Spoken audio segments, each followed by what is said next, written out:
आज भर का टाइम है। क्यों? आज आज तो क्लास था ना, तो होमवर्क तो कंप्लीट होना चाहिए ना। नो सर, कल का ना क्लास होगा। आज नहीं क्लास है? है सर, अच्छा कर लेंगे सर। आज तो हम लोग आगे बढ़ेंगे ना क्लास में। एक ऑफलाइन क्लास है, एक यस सर। ऑनलाइन क्लास है। अंचल, अंचल, चलो ठीक है। तो क्लास स्टार्ट करते हैं हम लोग, ठीक है।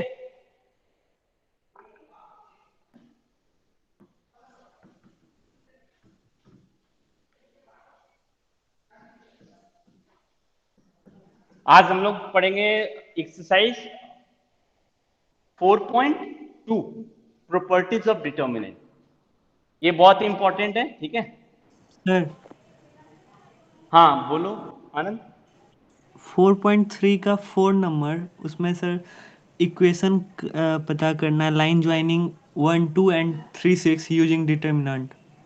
हाँ तो ये तो हम लोगों ने डिस्कस किया था ना। हाँ बोलो, इसमें क्या प्रॉब्लम हुआ? हाँ बोलो आनंद। सर नहीं समझ में आया था। तो हम लोगों ने क्या बोला था कि ये एक लाइन का इक्वेशन पता करना है जो 1, 2 और 3, 6 से पास कर रहा है। तो इसका इक्वेशन निकालने के लिए हम लोगों ने बोला था ना। शिवम क्या कहा था, याद है? Yes sir. एच के कैसे हम लोग लेना है पता सर। करेंगे? एक लोकस हाँ लेंगे एक सर एच को एक मतलब। मूविंग, हाँ क्योंकि this straight line is a locus of a point, तो हम लोग एक मूविंग पॉइंट को फिक्स कर देंगे। तो मूविंग पॉइंट को फिक्स कर देंगे तो उसका उस वक्त तक कोऑर्डिनेट एच के हो जाएगा। अब ये तीनों पॉइंट को लीनियर है, तो इसका इक्वेशन क्या हो इसका, तो एरिया ऑफ ट्रायंगल 0 होगा। तो H13 K26 1 1 1 this is equal to 0। और उसके बाद H को किससे रिप्लेस कर देंगे? X से। और K को एक्स किससे रिप्लेस कर देंगे? Y वाई से। सर। तो इक्वेशन निकल जाएगा। यही हम लोगों यस ने सर। डिस्कस किया था। अब हो जाएगा। Yes sir. Thank you sir. Okay, और कोई डाउट?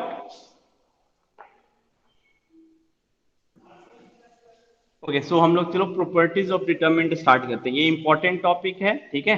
और बहुत हेल्प करता है डिटरमिनेंट को सिंप्लीफाई करने में, तो इसका इंपॉर्टेंस भी है। अगर एग्जाम में क्वेश्चन आता है तो 4 मार्क्स का भी कभी कभी इस पे बेस्ड क्वेश्चन आ जाता है, ठीक है। तो प्रॉपर्टीज को समझना जरूरी है, क्योंकि हम लोग जो है डिटर्मिनेंट को एक्सपैंड करना जानते हैं। डिटर्मिनेंट को एक्सपैंड कैसे करते हैं, बट अगर डिटर्मिनेंट के अंदर का एलिमेंट जो है वो अगर कॉम्प्लिकेटेड हुआ तो एक्सपेंशन भी कॉम्प्लिकेटेड हो जाएगा। तो प्रॉपर्टीज क्या होता है ना, डिटर्मिनेंट के जो भी एलिमेंट हैं, एंट्री है, उसको सिंप्लीफाई करता है, उसके बाद उसको एक्सपैंड करता है। तो ऑब्वियस बात है, डिटर्मिनेंट के एलिमेंट अगर सिंप्लीफाई हो जाएंगे तो एक्सपैंड करना आसान है। डिटर्मिनेंट के एलिमेंट अगर कॉम्प्लिकेटेड होंगे तो एक्सपैंड करने वक्त मल्टीप्लाई और ऐड करना होता है ना, तो लेंदी हो जाएगा हमारा सॉल्यूशन। इसीलिए हम लोग जो है प्रॉपर्टीज को पढ़ते हैं। सो प्रॉपर्टीज ऑफ डिटर्मिनेंट मैट्रिक्स से रिलेट करते हुए जाएंगे हम लोग इसको। पहला प्रॉपर्टी क्या बोलता है? पहला प्रॉपर्टी ये बोलता है डिटर्मिनेंट हम किसका निकालते हैं? एक मैट्रिक्स का निकालते हैं, और हमेशा स्क्वायर मैट्रिक्स का निकालते हैं।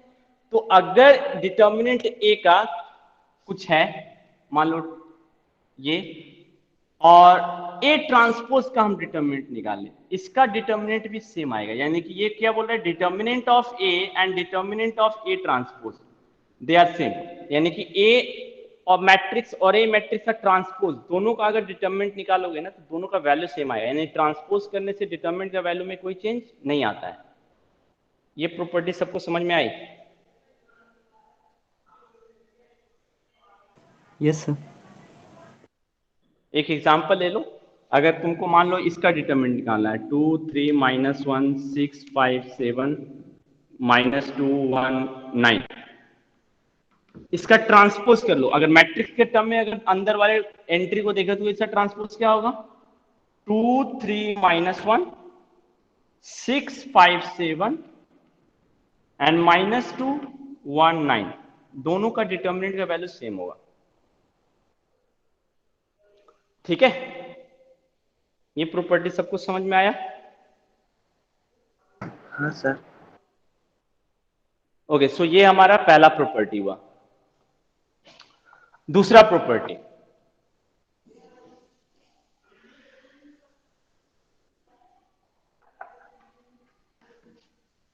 दूसरा प्रॉपर्टी क्या बोलता है कि अब डिटर्मिनेंट अगर हमारा दिया हुआ है, एक डिटर्मिनेंट है,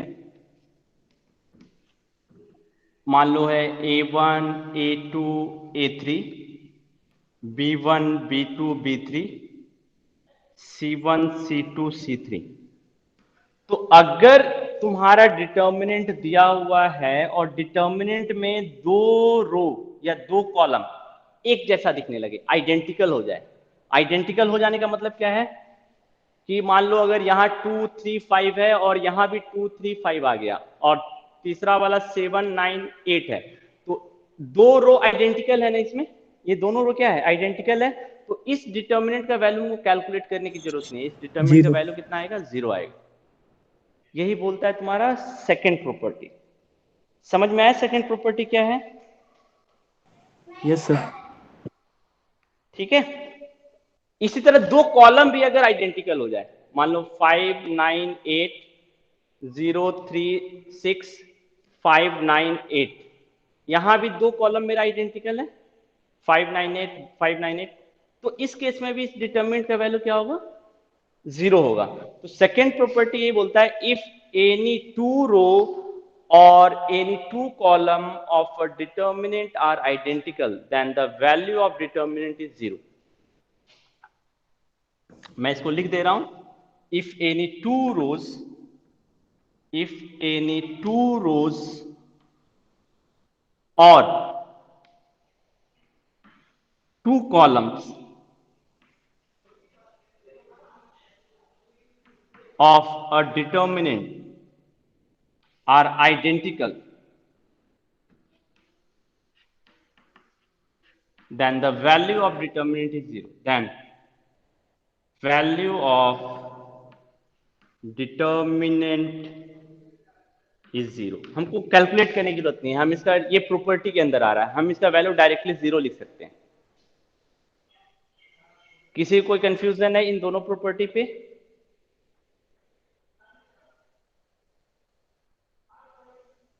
सबको समझ में आया ना, यूज कर सकते हो ना इस प्रॉपर्टी का इजीली। इससे हमको हाँ देखो सर। डिटरमिनेंट को एक्सपैंड नहीं करना पड़ेगा, है ना। हम डायरेक्टली देख के बोल सकते हैं कि डिटरमिनेंट का वैल्यू जो है 0 होना चाहिए, बट ये प्रॉपर्टी, ये कंडीशन तुमको समझ में आना चाहिए कि ये कंडीशन वहां पे वैलिड है या नहीं। ठीक है, पहला बोला कि डिटरमिनेंट जिस भी मैट्रिक्स का निकाल रहे हो उसका या उसके ट्रांसपोज का, दोनों का डिटरमिनेंट का वैल्यू सेम आएगा। ट्रांसपोज करने से डिटरमिनेंट का वैल्यू में कोई चेंज नहीं आता है। ये पहला प्रॉपर्टी बोला। दूसरा प्रॉपर्टी ये बोल रहा है कि अगर डिटरमिनेंट में दो रो या दो कॉलम तुमको आइडेंटिकल दिख रहा है, हमको एक्सपैंड करने की जरूरत नहीं है, हम डायरेक्टली इसका वैल्यू 0 लिख सकते हैं। Now come to the third one.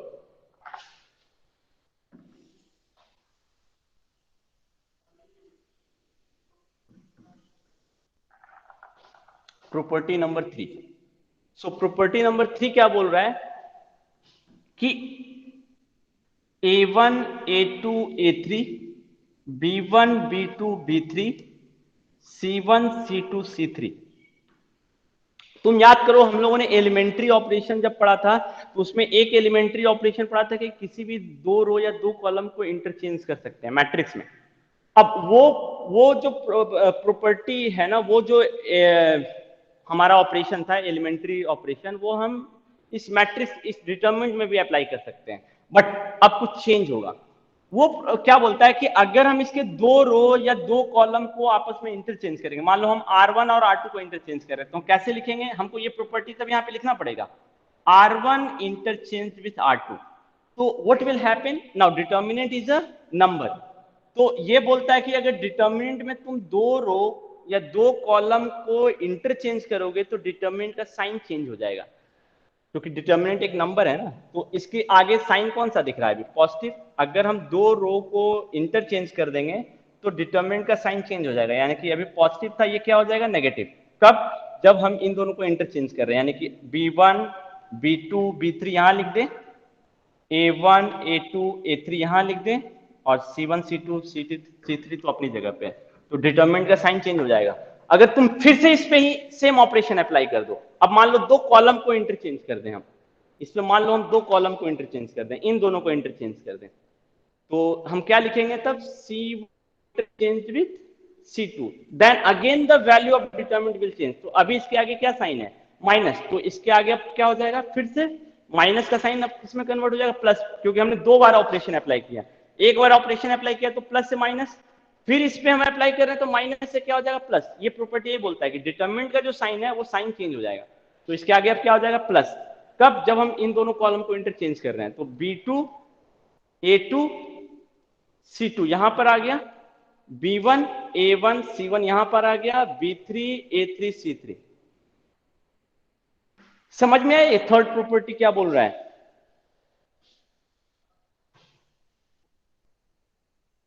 सब थर्ड प्रॉपर्टी समझ में आई? थर्ड प्रॉपर्टी क्या बताया? Yes sir. ठीक है, सो इसको स्टेटमेंट में लिखते हैं, इफ एनी टू रोज और two column of a determinant, triangle से डिनोट करते हैं, determinant are interchanged, then the sign of determinant will change, then the sign of determinant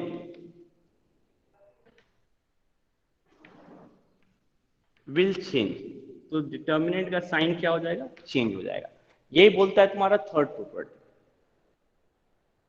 ठीक है, ये तीन प्रॉपर्टी हमने पढ़ा। पहला था ट्रांसपोज, अगर किसी मैट्रिक्स का कर रहे हो उसके बाद दूसरा डिटरमिनेंट निकाल रहे हो तो ट्रांसपोज का वैल्यू जो पहले मैट्रिक्स का डिटरमिनेंट का वैल्यू था वही ट्रांसपोज करने के बाद भी होगा। दूसरा, अगर दो रो दो कॉलम आइडेंटिकल है then the value of determinant will be 0। तीसरा क्या बोल रहा है, अगर हम दो रो या दो कॉलम को इंटरचेंज कर दें, तो हम इंटरचेंज जब करेंगे तो हमको लिखना पड़ेगा कि हम किस दो रो या दो कॉलम को इंटरचेंज कर रहे हैं, नहीं लिखोगे तो गलत है।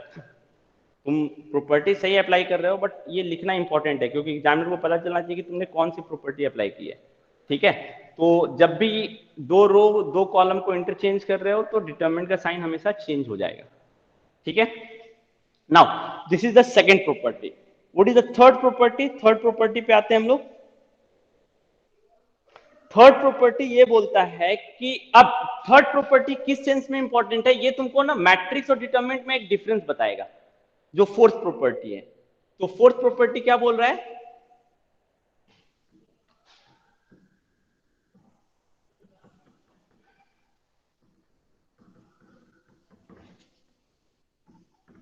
Property number 4। तो प्रॉपर्टी नंबर 4 को चलो हम लोग मैट्रिक्स से थोड़ा सा कंपेयर करके पढ़ते हैं, तो हमको पता भी चलेगा कि डिटरमिनेंट और मैट्रिक्स में क्या अंतर है। सो एक मैट्रिक्स पहले हम लेते हैं।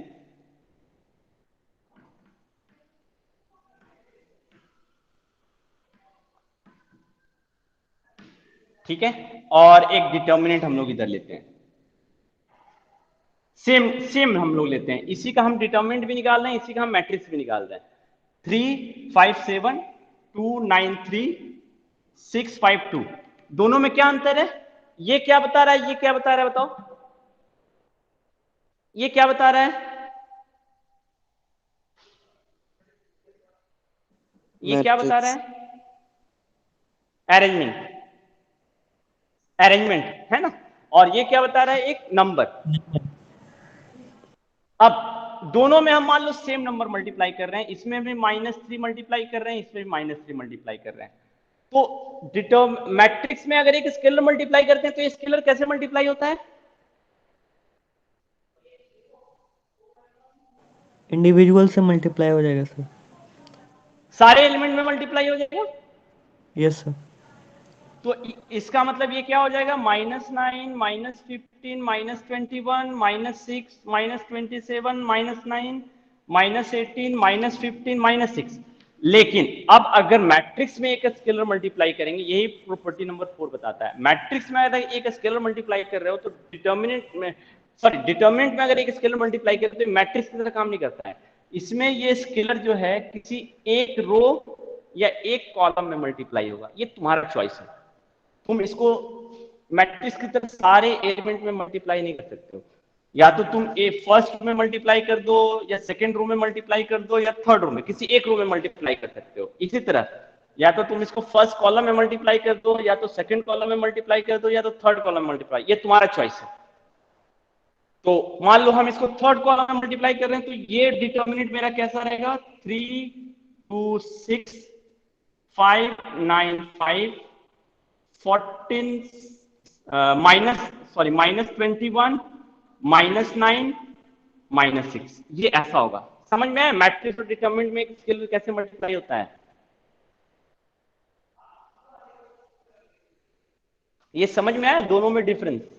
सर हाँ, उसको डिटर्मिनेंट निकाल के उसके बाद मल्टीप्लाई नहीं करेंगे?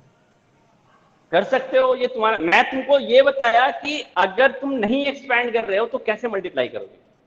ठीक है सर। इसीलिए मैंने दोनों, समझ में आया? तो ये तुम्हारा चॉइस है कि तुम इसको किस रो, ऐसा कुछ क्वेश्चन मिलेगा जहां पे हमको कभी कभी मल्टीप्लाई और डिवाइड करने की जरूरत पड़ेगी, क्योंकि हो सकता है एलिमेंट मेरा कॉम्प्लिकेटेड हो और मल्टीप्लाई डिवाइड करने से कभी कभी सिंप्लीफाई नहीं हो जाता है कोई चीज। Yes sir. ठीक है, तो इसीलिए ये मैं बता रहा हूं, ठीक है, कि अगर तुम एक डिटर्मिनेंट में एक स्केलर मल्टीप्लाई कर रहे हो, नंबर मल्टीप्लाई कर रहे हो, तो ये किसी एक रो या एक कॉलम में मल्टीप्लाई होगा। ये तुम्हारा चॉइस है कि तुम इसको किस रो किस कॉलम में मल्टीप्लाई करना चाहते हो। हम सारे रो या सारे कॉलम में इसको नहीं मल्टीप्लाई कर सकते हैं। लाइक मैट्रिक्स में क्या है, हमने सारे एलिमेंट में मल्टीप्लाई कर दिया ना। डिटर्मिनेंट में हम ऐसा नहीं कर सकते, इसको एक रो या एक कॉलम में मल्टीप्लाई कर सकते हैं। इसका रिवर्स पार्ट क्या हुआ? इसका रिवर्स पार्ट ये हुआ कि अगर मुझे कुछ कॉमन देखना है मैट्रिक्स में, तो सारे एलिमेंट में कॉमन देखना पड़ेगा। इसका यही मतलब हुआ ना। उल्टा चलो, इधर से इधर चलो, तो अगर मुझे कॉमन निकालना है तो मुझे क्या, कब कॉमन हम निकाल सकते हैं? जब वो नंबर सारे एलिमेंट में कॉमन हो। मैट्रिक्स में ऐसे ही होता है ना। Yes sir. लेकिन डिटर्मिनेंट में क्या होगा? अब डिटर्मिनेंट में देखो, तुम एक रो या एक कॉलम से कॉमन निकालोगे तो जितने निकल जाए। अब जैसे ये क्वेश्चन देख लो, मान लो अगर तुम्हारा डिटर्मिनेंट है 18 16 12 8 4 0 32 36 18 तो अब इसमें तुम देखो, इस मैट्रिक्स की तरह इसमें हम सब में कॉमन नहीं देखेंगे, एक एक रो में देखेंगे या एक एक कॉलम में कॉमन देखेंगे। तो फर्स्ट रो में क्या कॉमन है? 2, तो एक 2 बाहर आ गया। सेकेंड रो में क्या कॉमन है? 4, तो एक 4 बाहर आएगा। इसमें क्या कॉमन है? एक 2 बाहर है, तो 2 बाहर आएगा। तो ये क्या हो जाएगा? 9 8 6 2 2 1 0 16 18 9, ये होगा डिटर्मिनेंट में। तो तुम देख रहे हो, डिटर्मिनेंट में अगर तुम कॉमन लेना चाहते हो तो हर एक रो में से कॉमन ले सकते हो। मैट्रिक्स में क्या होता है, पूरे में से हमको देखना होता है, लेकिन यहाँ पे एक रो से भी सिर्फ कॉमन आ सकता है। सारे के सारे रो, जैसे इसमें इस रो से कॉमन आ रहा है ना, क्या कॉमन आ रहा है? -3, तो हम इसमें से -3 कॉमन लेके ऐसे लिख सकते हैं। तो डिटर्मिनेंट में एक रो से हम देखते हैं, एक कॉलम से भी देख सकते हो। जैसे यहाँ पे हमने रो से देखा, हम ऐसे भी देख सकते थे, कॉलम से भी देख सकते थे। समझ में आया? ये फोर्थ प्रॉपर्टी तुमको दो चीज बता रहा है। मल्टीप्लाई अगर करना है तो कैसे मल्टीप्लाई करेंगे, अगर कॉमन लेना है तो हम कैसे कॉमन लेंगे। फोर्थ प्रॉपर्टी समझ में आया? कोई कंफ्यूजन है किसी को फोर्थ प्रॉपर्टी में?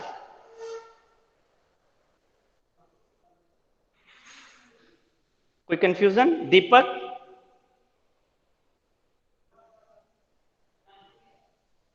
दीपक,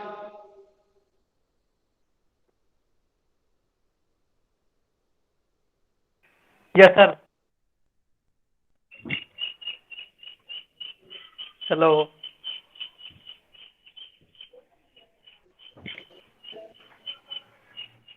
हाँ, आवाज आ रही है?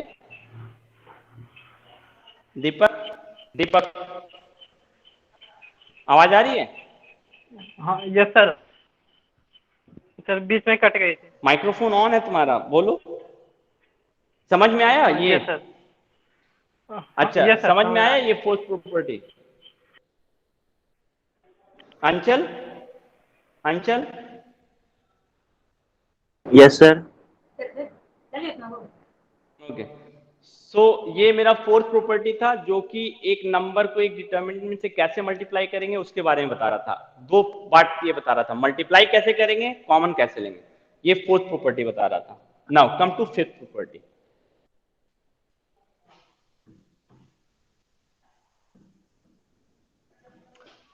फिफ्थ प्रॉपर्टी नहीं है, इसको तुम एक तरह से कंक्लूजन मान सकते हो, बट चलो हम लोग इसको प्रॉपर्टी की तरह देखते हैं। एक हमने क्या देखा था, डिटर्मिनेंट का वैल्यू कब जीरो होता है, जब पूरा का पूरा दो रो या दो कॉलम आइडेंटिकल हो जाए तो डिटर्मिनेंट का वैल्यू जीरो होता है। ये क्या बोलता है कि अगर पूरा का पूरा एक रो ही जीरो हो जाए, या अगर पूरा का पूरा एक कॉलम ही जीरो हो जाए,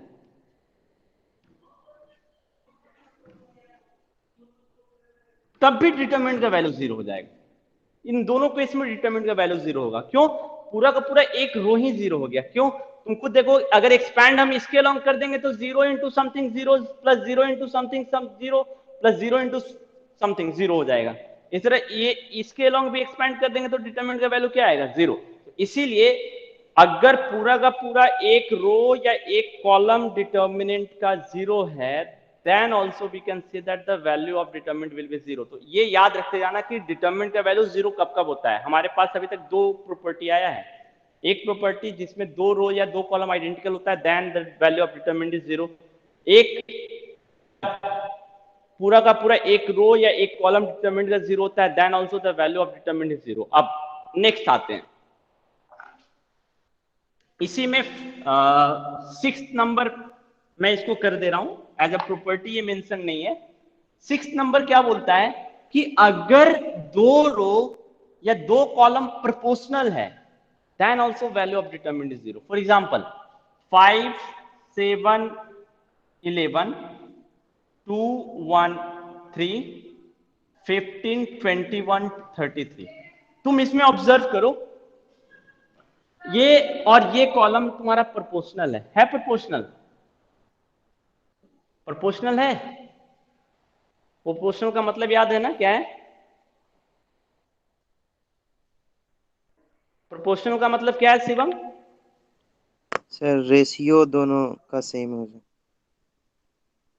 रेशियो दोनों का सेम हो जाए। तो तुम देखो इन दोनों तीनों का रेशियो 5:15, 7:21, 11:33, सबका रेशियो है 1:3, 1:3, 1:3। तो हम इस केस में बोलेंगे कि इस वैल्यू का डिटरमिनेंट जीरो होगा। क्यों होगा? तुम देखो, इसको देख सकते हो अपने पुरानी वाली प्रॉपर्टी से, इसको समझ सकते हो।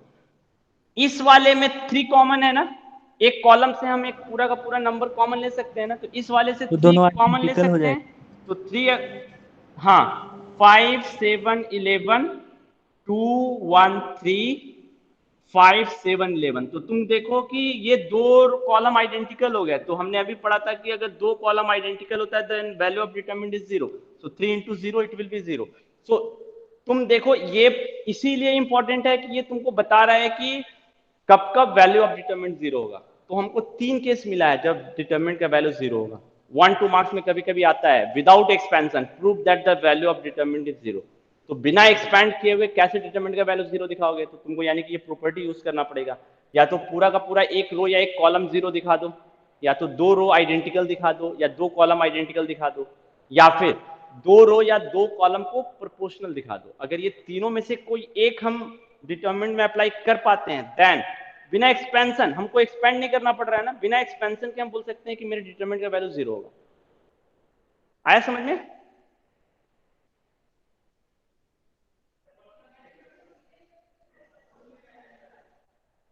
समझ में आया? Yes sir. ओके, सो दीपक, यस सर। अभी हम लोगों ने जितनी प्रॉपर्टी डिस्कस की, सारी प्रॉपर्टी मुझे एक एक करके बताओ तो, ताकि ध्यान रहे कि हम लोगों ने याद नहीं करना पड़ेगा हम लोगों को। क्या क्या प्रॉपर्टी पढ़ा हम लोगों ने? पहला क्या सर पढ़ा? हम पहले क्या क्लास पढ़ा? लर्न किए थे आज। सर आज आप क्लास लेट से ज्वाइन किए थे। अच्छा, हाँ। अंचल बता सकते हो?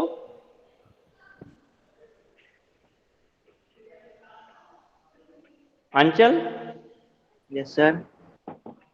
हम लोगों ने कौन कौन सी प्रॉपर्टी पढ़ी बताओ?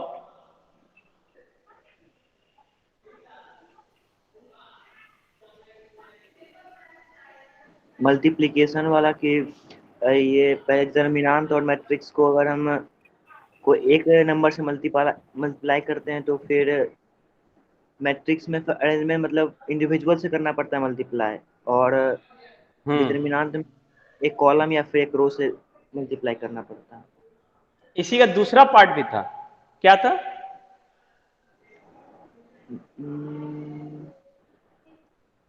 जीरो इसी वाला। का, इसी स्टेटमेंट, नहीं, इसी स्टेटमेंट को हम दूसरे तरीके से भी बोल सकते हैं। ये तो मल्टीप्लाई करने वाला हो गया, इसी स्टेटमेंट को हम दूसरे तरीके से भी बोल सकते हैं ना, हाँ सर, कॉमन लेने के टर्म कॉमन। में।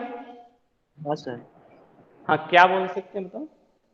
सर अगर हम मैट्रिक्स से कॉमन लेना चाहेंगे तो फिर पूरा में देखना पड़ेगा कि अगर पूरा में देखना पड़ेगा हाँ, कि कॉमन है या नहीं। हाँ, और डिटर्मिनेंट में?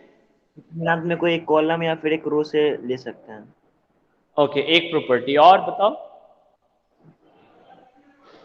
उसके बाद सर जीरो वाला कि अगर हम डिटरमिनेंट को जीरो करना चाहेंगे तो चार चार उसका टाइप होते हैं कि पहला हो गया कि कोई क्या क्या बताओ? डिटरमिनेंट दो रो दो रो या दो कॉलम अगर एक समान होगा तो हाँ, उस तो जीरो। उसका वैल्यू जीरो होगा फिर। हाँ, उसके बाद और अगर पूरा जीरो हो जाए, अगर जीरो जीरो जीरो करके अगर हो जाए डिटरमिनेंट तो तब पर भी जीरो हो पूरा जाएगा। एक रो या एक कॉलम, एक रो या एक कॉलम। हाँ सर। हाँ, और अगर ओके, कोई और अगर फिर प्रोपोर्शनलिटी में अगर होगा तो उसमें भी जीरो हो जाएगा। क्या प्रोपोर्शनैलिटी में होगा, पूरा स्टेटमेंट अगर बताओ।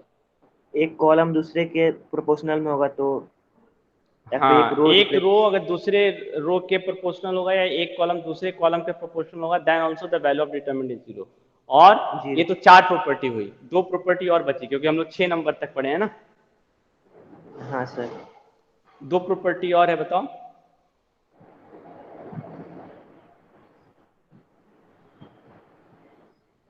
याद नहीं आ रहा।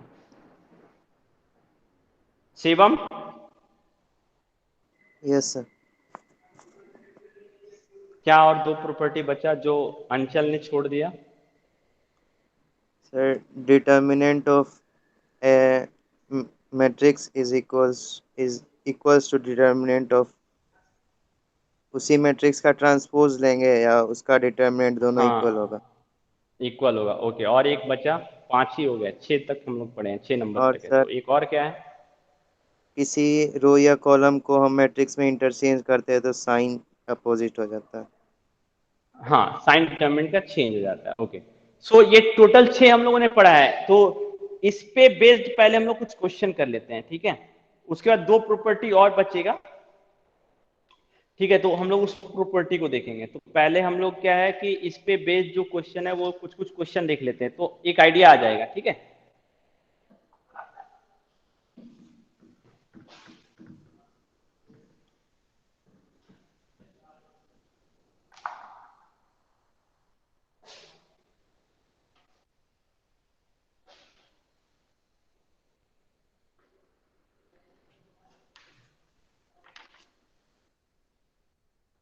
ओके, जैसे एक, अब देखो यहाँ पे पता चल जाएगा, वन वन ए बी सी,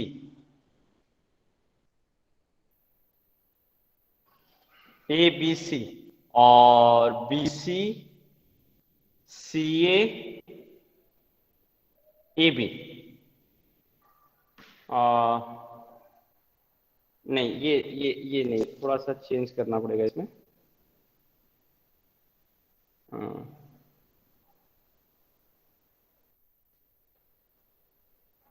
एक मिनट, थोड़ा सा रुकना।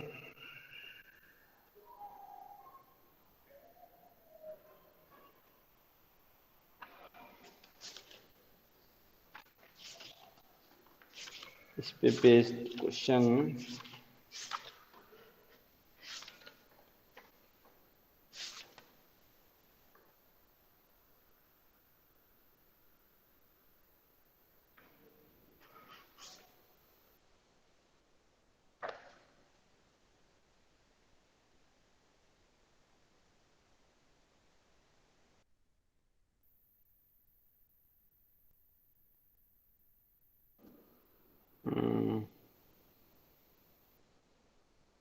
ओके, चलो इसको देखते हैं हम लोग। ये क्वेश्चन अभी छोड़ दो, इसके लिए हम लोग को कुछ और भी प्रॉपर्टी यूज करना पड़ेगा।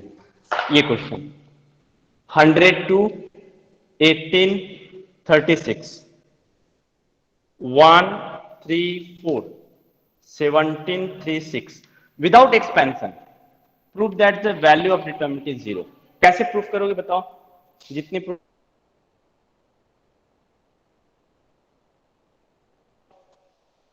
प्रॉपर्टीज ऑफ ये बिना एक्सपेंशन के इस डिटरमिनेंट का वैल्यू हमको 0 दिखाना है।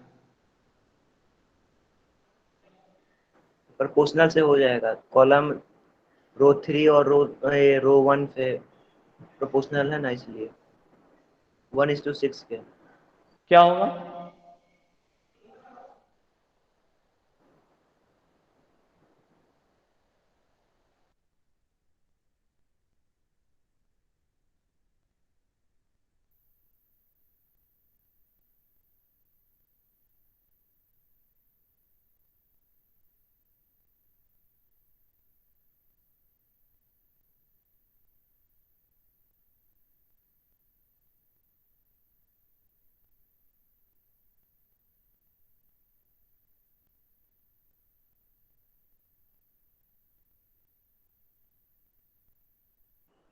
हेलो,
ठीक है, बीच में कनेक्शन हट गया था।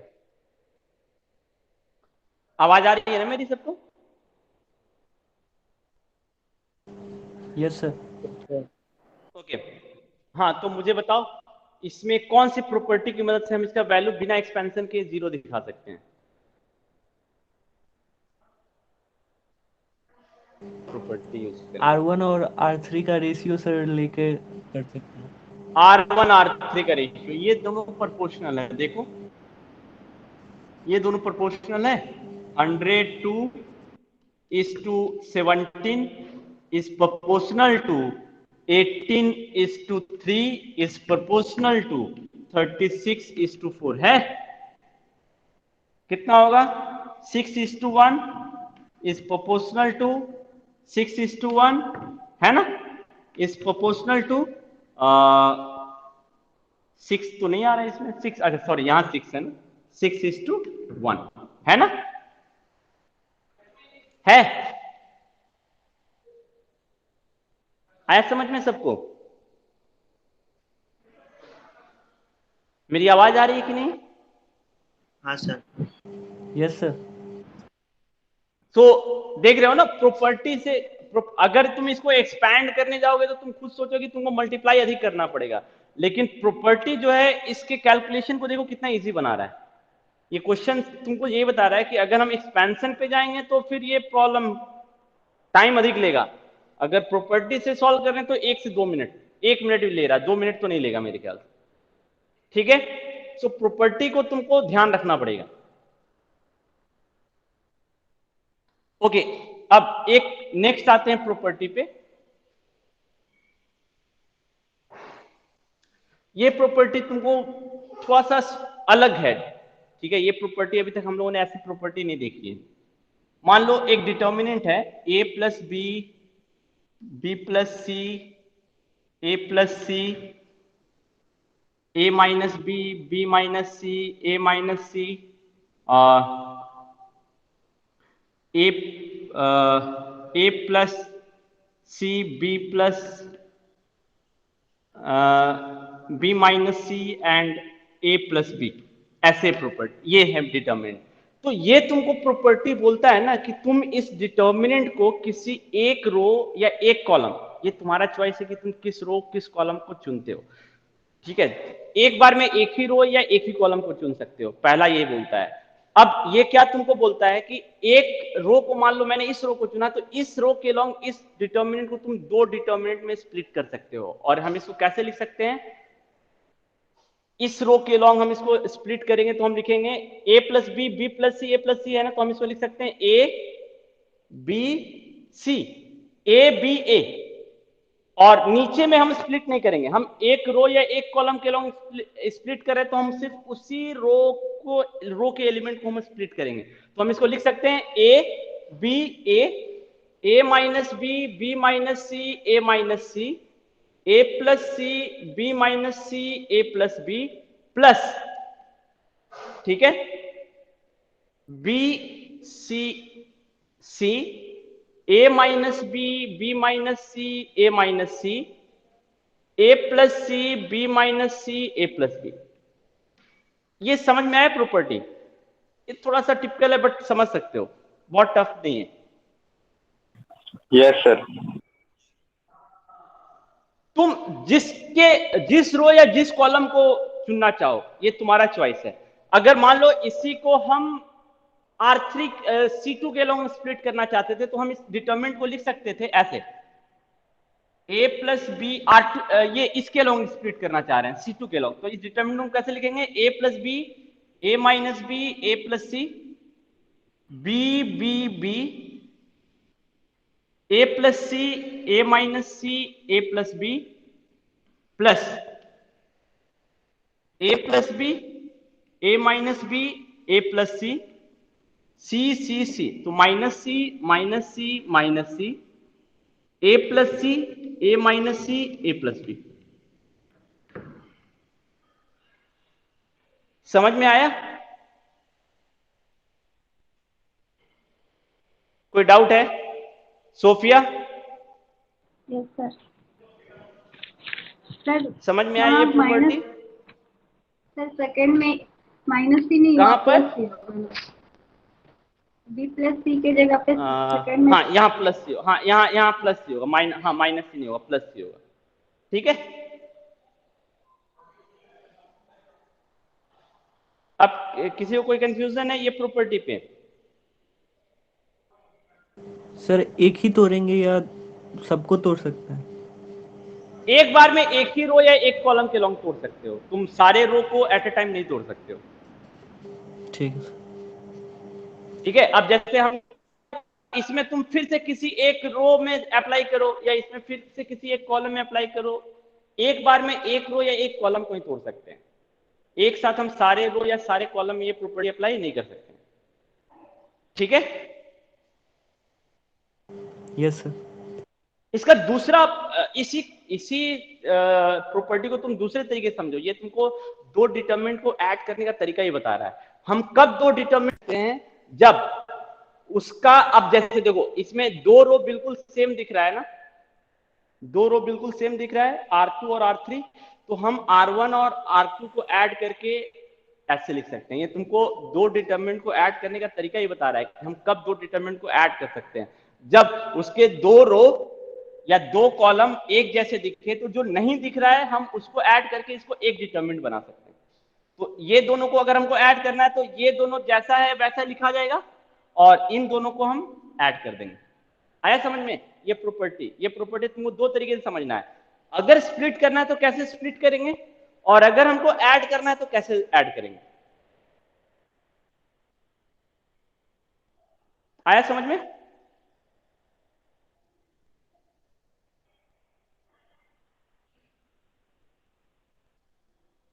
कोई कंफ्यूजन है? मेरी आवाज आ रही है ना सबको?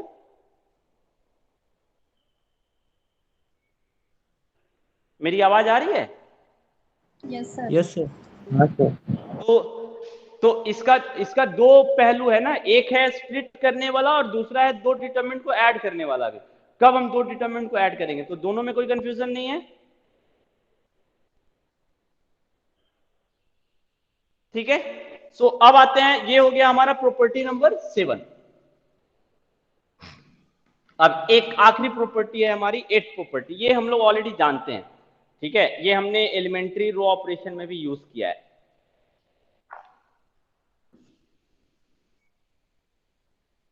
सो ये प्रॉपर्टी क्या बोलता है, चलो पहले उस प्रॉपर्टी को स्टार्ट करने से पहले ना इस पे बेस कुछ क्वेश्चन कर लेते हैं, ठीक है। इस पे बेस कुछ क्वेश्चन है तुम्हारे बुक में, ये स्प्लिट करने वाले के हिसाब से, ठीक है। X Y Z A B C X plus A Y plus B Z plus C, इस डिटरमिनेंट का वैल्यू हमको 0 दिखाना है बिना एक्सपेंशन के। कैसे सॉल्व करेंगे इस क्वेश्चन को?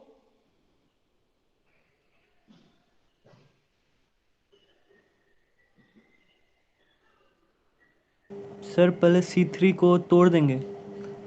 C3 को हम पहले तोड़ देंगे। सर देखो अभी हमने जो C3 7 प्रॉपर्टी पढ़ा, C3 और C1 सेम हो जाएगा तोड़ने के बाद, तो हाँ 0 हो जाएगा। खत्म। 0 हो जाएगा, यही चीज हमको समझना है। तो X Y Z A B C, हम इसको अब यहाँ पे देखो कभी कभी कंफ्यूजन होता है कि हम किस किस, अब ये तुम देख लो कि एक्स बी सी का कॉम्बिनेशन लें या ए बी सी का कॉम्बिनेशन और एक्स वाई जेड का कॉम्बिनेशन ले, ये तुम्हारा चॉइस है। तो तुम अपने इस तरह तुम ये कॉम्बिनेशन बनाओ ताकि तुम्हारा जो कमिंग डिटरमिनेंट हो वो सिंप्लीफाई हो जाए, ठीक है। ऐसा कोई हार्ड फास्ट रूल नहीं बोला है कि एक्स वाई जेड का ही कॉम्बिनेशन ले, एक्स बी सी का भी हम कॉम्बिनेशन ले सकते हैं, ठीक है। तो हम अगर एक्स वाई जेड का कॉम्बिनेशन लेंगे तो एक्स वाई जेड हमको मिलेगा, तो बेहतर है हमारे लिए कौन सा कॉम्बिनेशन लेना, एक्स वाई जेड का कॉम्बिनेशन लेना। तो हम इसको लिख सकते हैं X Y Z plus X Y Z A B C A B C. अब तुम देखो हमारा जो प्रॉपर्टी है वो बोलता है कि अगर दो कॉलम या दो रो आइडेंटिकल है, तो यहाँ पे ये कॉलम आइडेंटिकल है, ये कॉलम आइडेंटिकल है, तो दोनों डिटरमिनेंट का वैल्यू कितना आ जाएगा, 0 आ जाएगा। तो बिना एक्सपेंशन के हम बोल सकते हैं ना कि डिटरमिनेंट का वैल्यू 0 होगा, ठीक है। सो एक चीज हमेशा ध्यान रखना, ये प्रॉपर्टी हम ना जो स्प्लिट करने वाली प्रॉपर्टी है ना, एक प्रॉब्लम में एक ही बार अप्लाई करेंगे। एक से अधिक बार अप्लाई करोगे तो तुम्हारा क्या होगा, जो नंबर ऑफ डिटरमिनेंट है ना वो बढ़ जाएगा ना।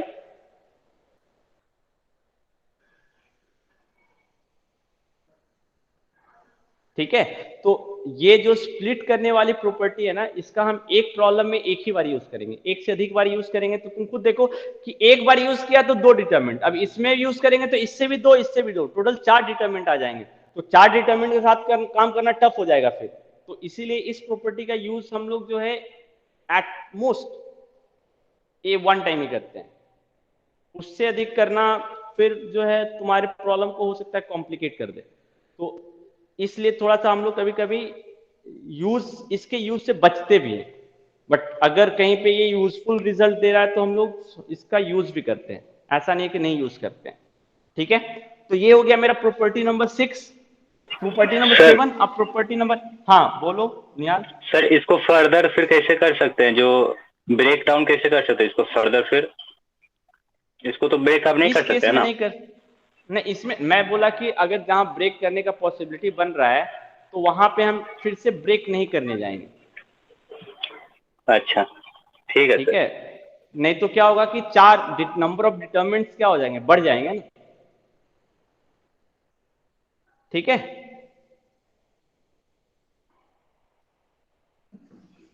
ओके, सो ये हो गया मेरा 7th प्रॉपर्टी। 8th प्रॉपर्टी पे आते हैं। सो 8th प्रॉपर्टी क्या बोल रहा है, A1 A2 A3 B1 B2 B3 C1 C2 C3, ये इसको समझने में आसानी है क्योंकि ये ऑलरेडी प्रॉपर्टी तुम लोग एलिमेंट्री रो ऑपरेशन में यूज कर चुके हो। हम किसी भी रो को अगर चाहते हैं कि चेंज कर दें तो हम उस रो में किसी दूसरे रो में कुछ मल्टीप्लाई करके ऐड या सब्सट्रैक्ट कर सकते हैं। मान लो मुझे R1 को चेंज करना है R2 की मदद से, तो हम इसको लिखेंगे R1 replaced by R1 plus के R2 में कुछ मल्टीप्लाई करके इस R1 के में हम ऐड कर सकते हैं, तो R1 चेंज हो जाएगा ना, तो ये क्या बन जाएगा R1 मेरा A1 plus KB1, A2 plus KB2, A3 plus KB3। ठीक है, ये हो गया B1 B2 B3, C1 C2 C3। तुम चाहो तो ये प्रॉपर्टी कॉलम में भी अप्लाई कर सकते हो, इसमें कोई रिस्ट्रिक्शन नहीं है, रो कॉलम का कोई रिस्ट्रिक्शन नहीं है। एक ही क्वेश्चन में तुम रो का भी प्रॉपर्टी अप्लाई कर सकते हो, कॉलम का भी प्रॉपर्टी अप्लाई कर सकते हो। बट एलिमेंट्री ऑपरेशन में क्या था, अगर हम रो ऑपरेशन यूज कर रहे हैं तो सिर्फ रो का ऑपरेशन यूज करेंगे, कॉलम ऑपरेशन यूज कर रहे हैं तो कॉलम का ऑपरेशन यूज करेंगे। बट डिटरमिनेंट में ऐसा कोई रिस्ट्रिक्शन नहीं है, तुम एक ही क्वेश्चन में रो और कॉलम दोनों का प्रॉपर्टी यूज कर सकते हो। तो ये प्रॉपर्टी तो ऑलरेडी तुम्हारे लिए नोन है, तो इसमें कोई प्रॉब्लम नहीं है।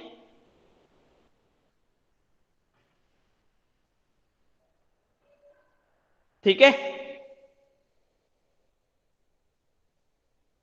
इस प्रॉपर्टी का यूज कहां करेंगे हम डिटरमिनेंट में, वो मुझे बताओ। क्यों इस प्रॉपर्टी का यूज हम कहां करेंगे, कैसे यूज करेंगे, इस प्रॉपर्टी का इंपॉर्टेंस क्या होगा डिटरमिनेंट में? सर इस प्रॉपर्टी का इम्पोर्टेंस है अगर किसी ऊपर में ज्यादा जीरो करने के लिए, ज्यादा जीरो करने के लिए, हाँ, या फिर ज्यादा वन, नहीं ज्यादा जीरो, हाँ जीरो करने के लिए। हाँ, क्योंकि हमने ऑलरेडी पढ़ा है ना कि हम अपने डिटरमिनेंट को उसी रो या उसी कॉलम के लॉन्ग एक्सपेंड करेंगे जिसमें सबसे मैक्सिमम नंबर ऑफ जीरोज हो। तो हम इस प्रॉपर्टी की मदद से एक रो या एक कॉलम में एक से अधिक जीरो बना सकते हैं, तो मेरा कैलकुलेशन जो होगा वो आसान हो जाएगा। इसीलिए हम इस प्रॉपर्टी का यूज कब करेंगे, जब हमको अपने डिटरमिनेंट में एलिमेंट को तो सिंप्लीफाई करना है ही है, अगर जीरोज भी लाना है तो इस प्रॉपर्टी की मदद से हम किसी एक रो में एक से अधिक जीरो बना सकते हैं।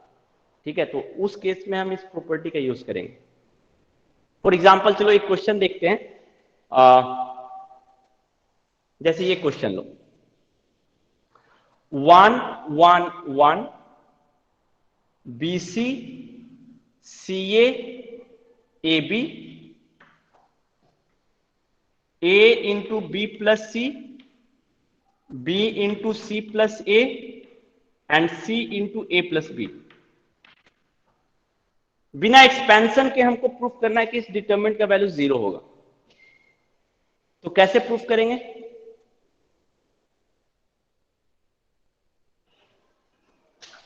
बिना एक्सपेंशन के प्रूफ करना है कि इस डिटरमिनेंट का वैल्यू जीरो होगा, कैसे प्रूफ करोगे?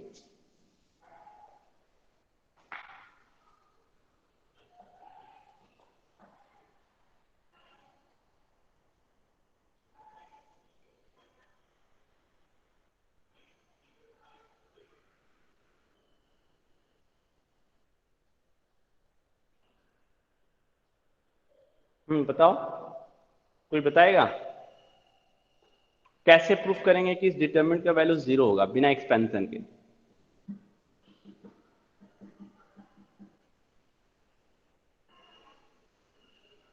ओके, क्या करो, थोड़ा सा इसको मल्टीप्लाई कर दो, तो 1 BC, हाँ बोलो।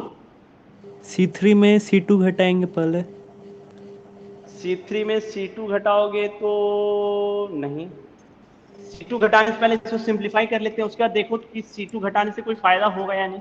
1 1 CA BC AB AB CA BC, अगर तुम C2 घटाओगे, C1 में C2 घटाओगे, क्या नो करोगे? सर C3 में C2, C3 में अगर C2 घटाओगे तो यहाँ पे क्या हो जाएगा, माइनस BC हो जाएगा, यहाँ पे माइनस CA हो जाएगा, माइनस AB होगा, इससे क्या फायदा होगा?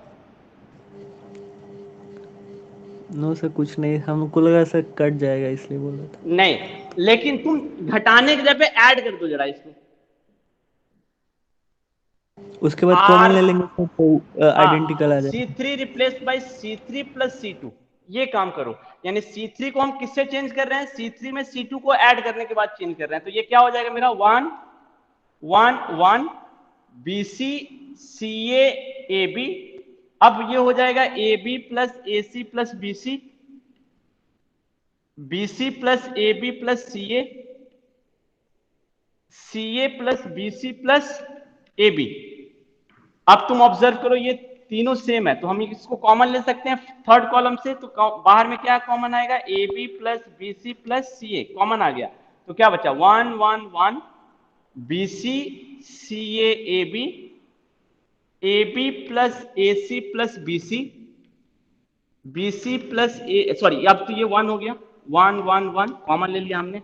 अब तुम देखो ये दोनों आइडेंटिकल है तो इस डिटरमिनेंट का value 0, so this into 0 it's value will be equal to what 0 आ गया। तो ये आइडिया कहां से आया तुम ये देखो, इसीलिए हमने पहले मल्टीप्लाई किया। अब तुम ये देखो कि ये सिमेट्रिकल स्ट्रक्चर नहीं है। क्यों सिमेट्रिकल स्ट्रक्चर नहीं है? क्योंकि ये ए बी ए सी है, मिसिंग क्या है बीसी। अगर ये बीसी भी यहां आता तो ये कंप्लीट हो जाता।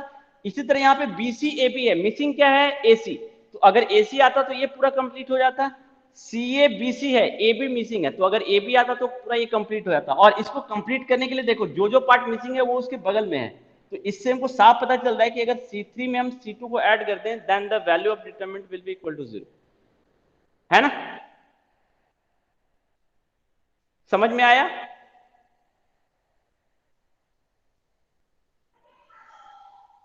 कोई कंफ्यूजन किसी को? No sir. ठीक है, तो चलो आज के लिए इतना काफी है। कल जब क्लास में आओगे तो हम लोग इस पे बेस क्वेश्चन करेंगे। पहले सारी प्रॉपर्टी को याद करो, ठीक है? प्रॉपर्टी को मेरे ख्याल से हम लोगों ने इनफ क्वेश्चन बना लिया है। एक दो क्वेश्चन तुम लोग खुद से ट्राई कर सकते हो। जैसे पहला क्वेश्चन तो मैंने एक्सरसाइज का बता ही दिया है, क्वेश्चन नंबर 3, ये खुद से ट्राई करना। क्वेश्चन नंबर 3, ठीक है? एग्जाम्पल बना लेना सारी, तो जो तुम्हारा एग्जाम्पल है ना एक्सरसाइज का वो बना लेना कम से कम। तो कल अगर हम लोग इस पे एक्स्ट्रा क्वेश्चन डिस्कस करेंगे ना, ये जो अगेन डिटर्मिनेंट में कभी कभी दिक्कत ये होती है ना कि क्वेश्चन जब आता है तो हम लोग को समझ में नहीं आता कि हम कौन सी प्रॉपर्टी यूज करें। तो उसका एक ही तरीका है, तुमको क्वेश्चन जब प्रैक्टिस कर रहे हो तो तुमको ये समझना है, क्वेश्चन के पैटर्न को आइडेंटिफाई करना है कि एक जैसा क्वेश्चन कौन कौन है। तो तुमको ध्यान रहेगा ना कि अगर एग्जाम में कोई क्वेश्चन है तो तुम रिकॉल कर सकते हो कि अच्छा ये किस पैटर्न का क्वेश्चन है, तो हमने उस पैटर्न का क्वेश्चन को कैसे सॉल्व किया है, तो उसके बेसिस पे हम एग्जाम के क्वेश्चन को भी सॉल्व कर सकते हैं। तो इसमें सिर्फ अगर तुम 50 बुक भी बना रहे हो बट ये नहीं ध्यान दे रहे हो कि मैं किस तरह के क्वेश्चन को किस तरह सॉल्व कर रहा हूं, तो क्वेश्चन बनाना बेकार है।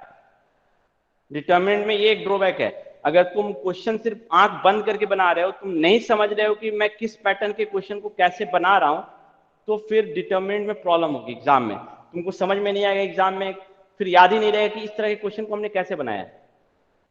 तो जब डिटरमिनेंट क्वेश्चन को हम लोग सॉल्व करेंगे तो हम लोग एक कैटेगरी तैयार करेंगे, ठीक है? इस कैटेगरी के क्वेश्चन है इस तरह है तो हमको इस तरह सॉल्व करना है। हम लोग कल क्लास आओगे तो हम लोग इस चीज को डिस्कस करेंगे, ठीक है? कुछ पूछना है और? सर। हाँ बोलो शिवम। सर एलिमेंट्री ऑपरेशन एक बार में एक ही यूज कर सकते हैं? एक बार में हम दो भी यूज कर सकते हैं, बट तुमको ध्यान रखना होगा कि जब हम जिस रो या जिस कॉलम को चेंज कर रहे हैं उसका हम उसी वक्त यूज भी ना कर रहे हो। समझ रहे हो? नहीं सर, एनसीईआरटी में दिया हुआ है एक बार में एक ही यूज कर सकते हैं। नहीं, एक बार में एक से अधिक भी यूज कर सकते हो, ऐसा नहीं है। इसीलिए उसने अवॉइड करने बताया है, क्योंकि जनरली बच्चे करते हैं। क्या करते हैं मैं तुमको बता रहा हूं। जैसे मान लो एक जगह लिखा R1 replace by R1 minus R2 और इसी स्टेप में लिख दिया R3 replace by R3 minus R1, तो ये गलत है या सही है? गलत है सर। गलत है। क्यों गलत है? यहाँ पे हम R1 को चेंज कर रहे हैं और उसी वक्त हम R1 का यूज भी कर रहे हैं, तो ये गलत हो गया ना? Yes sir. लेकिन अगर इसी को हम ऐसे लिखें, तुम एक रो को फिक्स कर दो, R2 replace by R2 minus R1 and R3 replace by R3 minus R1, ये सही है मेरा? ये सही है प्रॉपर्टी? Yes sir. क्योंकि हम R1 से ही दोनों को घटा रहे हैं, तो R1 तो मेरा चेंज नहीं हो रहा है और R1 का हम यूज दोनों को सिंप्लीफाई करने में कर रहे हैं, तो ये प्रॉपर्टी सही है, इसमें कहीं कोई गलत नहीं है। तो इसीलिए उसमें लिखा हुआ है जस्ट कि वो कंफ्यूजन ना रहे कि हम चेंज कर रहे हैं तो उसको उस वक्त यूज भी कभी कभी कर देते हैं, तो वो ऑब्वियसली बात है, मैथमेटिकली रॉन्ग है। बट एक को अगर फिक्स करके तुम बाकी दोनों को चेंज करोगे तो ये सही है। समझ में आया शिवम? यस। और कोई डाउट? ऐसा तुम इसमें भी कर सकते हो, एक साथ दो प्रॉपर्टी इसमें भी यूज कर सकते हो, बट ये तुमको ध्यान रखना है कि हम जिसको चेंज कर रहे हैं उसको तब यूज ना कर रहे हो कहीं और। या तो हम एक को फिक्स करके अप्लाई करें तो सही है। ठीक है, यस सर। और डाउट किसी को कुछ?